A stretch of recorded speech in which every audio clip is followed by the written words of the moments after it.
Ragnarok, the twilight of the gods, the end of mankind and the destruction of the world, the cosmos and Yggdrasil. One of the best decisions that Studio Santa Monica made for the God of War franchise was exploring Kratos within the Norse mythos. God of War 4 is by far my favorite God of War game and I loved every second of it. Kratos' character development is basically god tier and the storytelling and the visuals of the game are stellar. There are multiple reasons why this game won Game of the Year over Red Dead Redemption 2. When it was finally revealed that Kratos was going to be in the Norse mythos for the next game or the next franchise, pretty much everyone thought the same thing.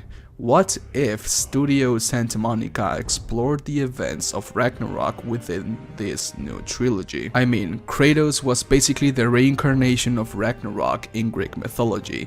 He single-handedly destroyed the Greek pantheon and brought down the Olympus to the underworld. He became the god of war by killing Ares and the god of death by killing Tartarus. And it is pretty safe to assume that in the Norse mythos, Kratos, who is a god not bound by fate inside the Norse mythology, is basically the reincarnation of Ragnarok itself. And no one can deny that. He killed both Magni and Modi, who were supposed to be some of the gods that survived Ragnarok. He stabbed Balder with a mistletoe with the help of Atreus or Loki, a mistletoe that got rid of his curse of immortality. In the real Norse mythos, Loki made a spear out of that mistletoe and convinced the blind god Hodr to throw it at Balder, killing him in the process and thus beginning the events of Ragnarok, the destruction of the gods. If you like anything related to God of War, Doom, etc., then please consider subscribing. I have lots of content prepared for God of War and my goal is to reach 100k subscribers too. If this video reaches 5,000 likes, I'll play God of War at Burger King until someone kicks me.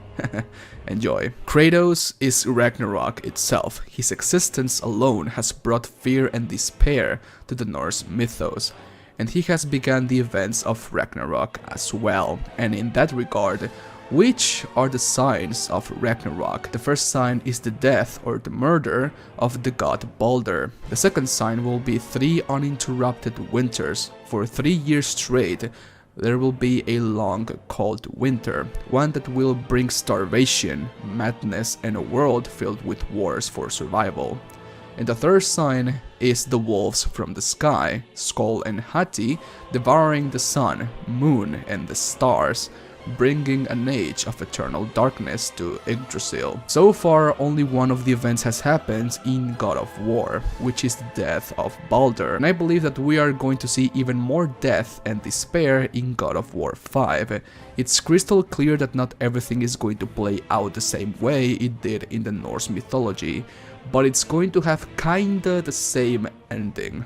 But anyways, in today's video, we're going to talk about if Kratos could survive the events of real Ragnarok all by himself, with no Atreus holding him back and him basically taking all the threats that came with the events of Ragnarok. So without further ado, let's begin. So, there are many things that Kratos will have to overcome to be able to pull through Ragnarok. Surtr, the original fire giant, Fenrir, the monstrous wolf, Jormungand, the world serpent that was said to engulf the entirety of Midgard, and the forces of hell. Obviously Ragnarok is more than that, and one could say that within the story of God of War, Kratos could even ally with Surtr and Fenrir as well. But we're talking about the real events of Ragnarok, one where Kratos doesn't befriend Jormungand and one where Loki is not his son. Let's talk about Surtr first, and please forgive me for my pronunciations,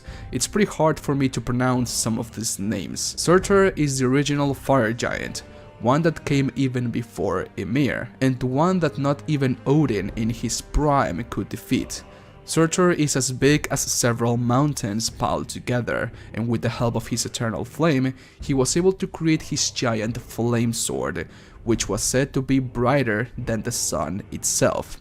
In Ragnarok, Surtr engulfs the entirety of Midgard with his eternal fire, being one of the key aspects why the Norse pantheon was destroyed and why Midgard and the Yggdrasil was destroyed as well. And Surtr doesn't come alone, he faces the Aesir gods with his army of fire giants as well. And I cannot be the only one that thinks that a fight between Kratos and Surtr would be epic in gigantic proportions. Thanks to Skoll and Hati devouring the sun, moon and the stars, and bringing eternal darkness and disorder to Yggdrasil, and thanks to that void created in the heavens, Yggdrasil will tremble, bringing even the mountains to the ground and snapping in the process Fenrir's chains.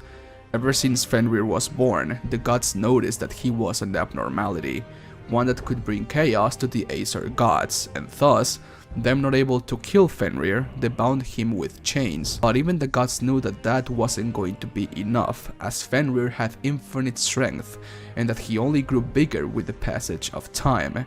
Fenrir got so big to the point that not even Odin dared to fight against him. In Ragnarok, Fenrir fights against Odin and his army, and kills them in the process. Odin, the godfather of Norse mythology, died in the hands of a big puppy. And so, how big was Fenrir?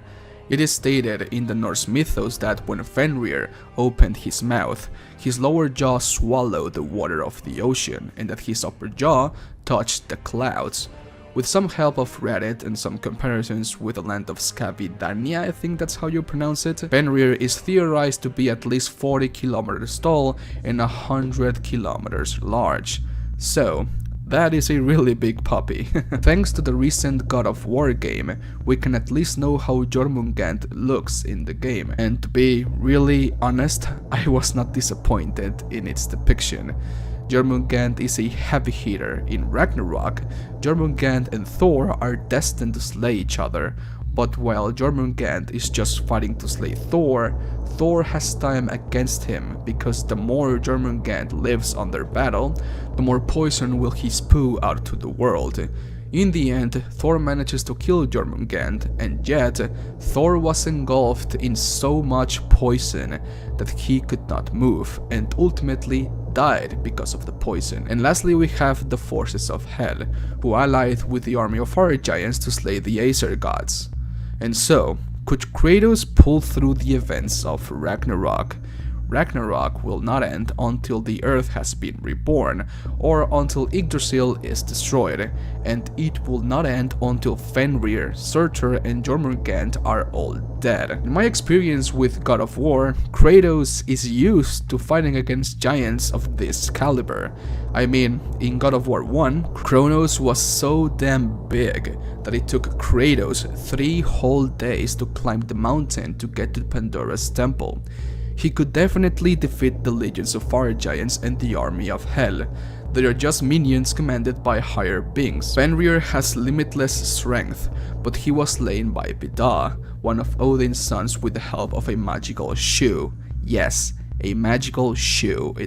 That's actually pretty bizarre, but anyways. And I just cannot see Kratos die in a physical bout against any monster or giant. His battle with Surtr and Jormungand will be a different story though, as both of them have passive abilities, as you would say, that affect the entirety of Yggdrasil, like Surtr's eternal flame of destruction and Jormungand's deathly poison.